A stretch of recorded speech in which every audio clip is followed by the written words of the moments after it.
Hi! In front of me is iPhone 14 Pro, and today I would like to show you how you can change default apps on this device. First of all, go into App Store and download new app that you want to set up. In my case, it will be Opera browser, so I have to download it.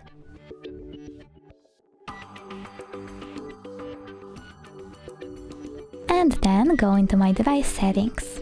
Over here, find your new app, in my case Opera, click on it and select default browser app. Then select your new app by clicking on it and simply go back.